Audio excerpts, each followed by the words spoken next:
small town of Archfield, there was a street called Forbidden Street.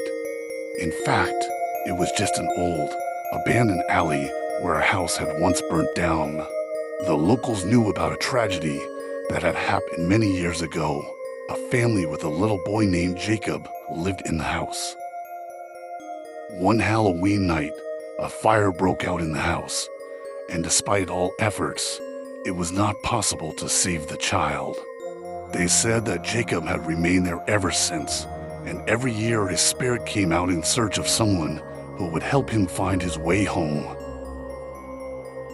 This story was told by school children as a scary story, but no one had the courage to check if it was true. However, on Halloween, four friends decided to go to Forbidden Street for fun. Kate, Tom, Lisa, and Mike agreed to meet at the alley at midnight.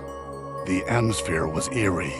The moon was hidden behind the clouds, and a cool wind was blowing outside, as if warning them not to continue. So, are you scared? Tom laughed, hiding his nervousness.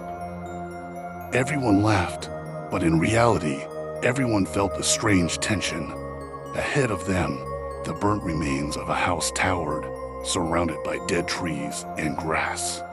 The friends took flashlights and headed towards the building, not saying a word.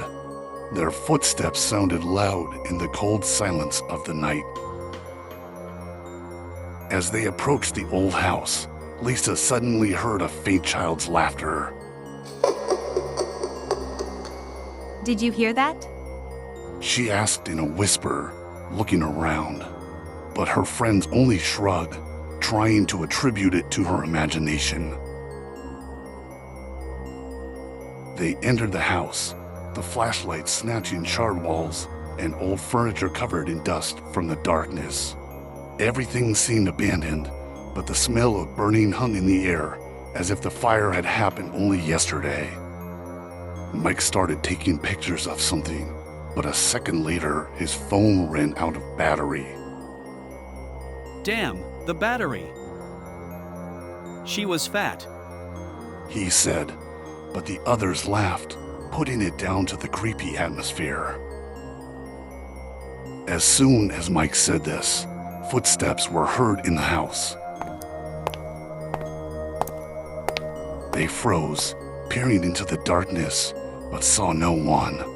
Suddenly, Tom's lantern began to flicker, and it illuminated a small figure standing in the corner. It was a boy, about 8 years old, in old-fashioned pajamas.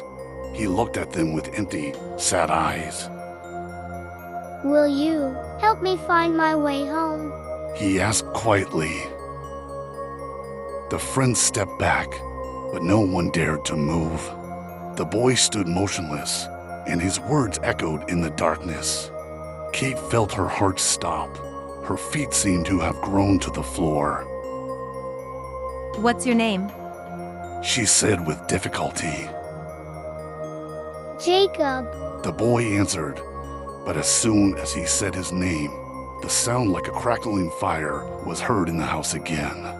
The boy screamed and disappeared, leaving behind only a faint smell of smoke. The boys rushed to the exit, but the door suddenly slammed shut with a deafening crash. The flashlights began to flicker, and it became clear that someone else was in the darkness. Crying and shaking, Lisa tried to turn the door handle, but nothing worked. Behind them, Jacob's voice was heard again. Please, don't leave me. A cold haze began to rise around their feet, as if an invisible fire had engulfed the old house again. The walls shook, and it seemed as if time had disappeared, and they found themselves in the very center of a tragedy that had happened many years ago. They heard screams, the sound of falling debris, and the desperate cry of a child trapped in the fire. Finally, the door swung open, and the friends ran out of the house without looking back. They ran without stopping until they reached the bright lights of the nearest houses. Since then, None of them spoke about what happened that night, and they never returned to Forbidden Street. But every Halloween, they had the same dream: Jacob standing in the corner of the room, asking for their help. Please play with me.